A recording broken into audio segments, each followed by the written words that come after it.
So good day everyone. My report is all about information gathering technique. Aside from formative assessment that teacher use, there's another technique that a teacher can use in gathering information from their students. So the first information technique is observation. So what is observation? Observation is an extensive means of assessing and evaluating students' behavior and learning. It can provide valuable data to make valid judgments and evaluation. So, of course, observation. A teacher can gather information from their students through observing his or her student. What the student unique interest, the personality of the students, kung saan iyang students ay iyang room.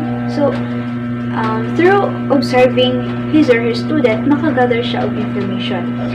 Then, makagather po siya information kung unsa ang learning style sa bata, learning needs sa young student.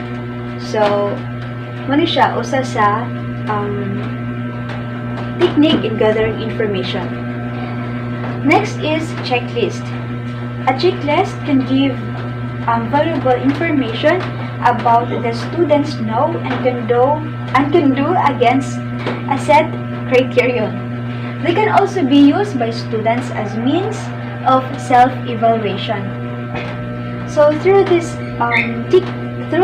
checklist, a teacher will gather information or will know if his students really cooperated in the activity nga activity sa teacher. Like for example, a kind of activity which is collaborative activity. Through this technique, a teacher will know if the members really cooperated. Tanan bang members ning tabang, tanan bang members ning cooperate, na. So, through this checklist, mahibawaan sa teacher kung unsa ang usa ka student or unsa ang mga students panahon sa mag-activity na activity nga ihatag ilang teacher. So, I have here a sample of checklist collaborative activity. So, di ba? Ani nga technique, the teacher will know kung each member ni cooperate ba sa mga activity. Kaya syempre, uban magsalili lang sa leader, di ba? Ingana, uban, wala, hayra, ingana.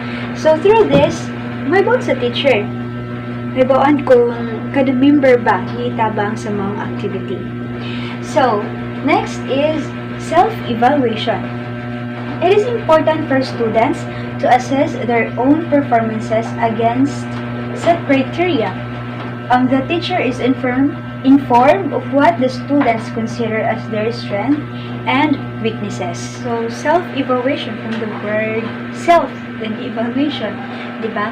So, it is important for students to assess their own performances. So, mahibawaan sa usa ka teacher kung usa ang performance sa usa ka bata. Kung sa iyang discussion naminaw ba gyud, attentive ba gyud siya naminaw, mag-take down note ba siya. Kaya of course, kung may activity, like for example, oral siya nga activity, then mahibawaan sa usa ka teacher kung nabaga jud pinalearn ng usa ka bata. Diba? So, nindot siya nga technique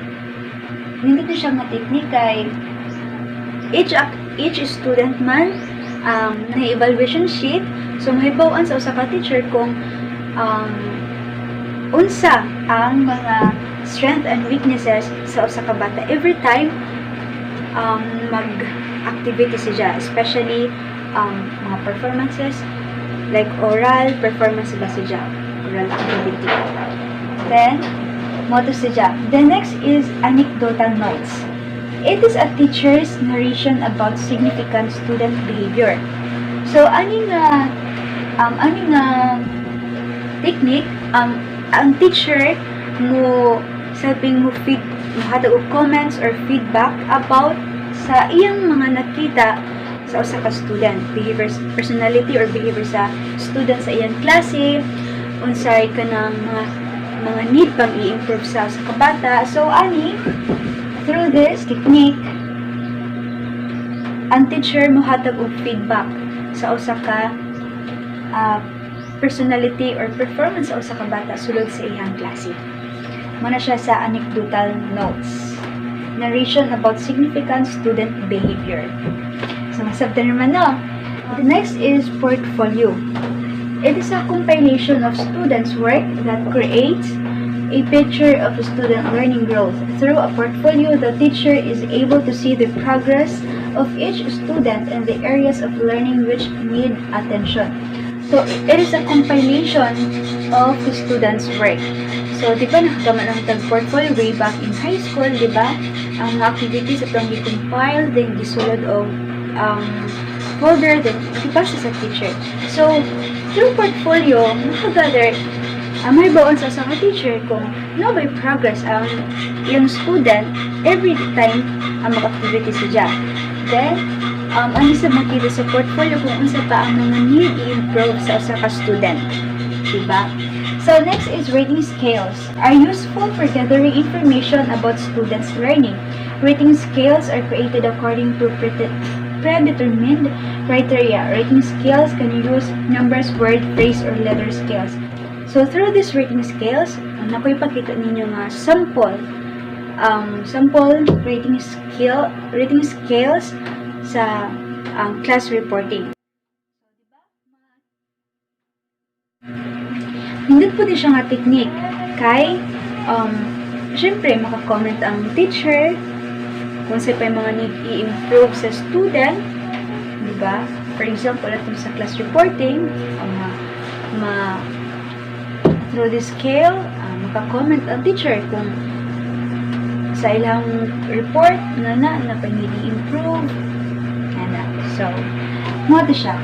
Again, the information gathering techniques are the observation, the checklist, the self-evaluation, anecdotal notes, portfolio, and rating scales. And that's all about my report. Thank you.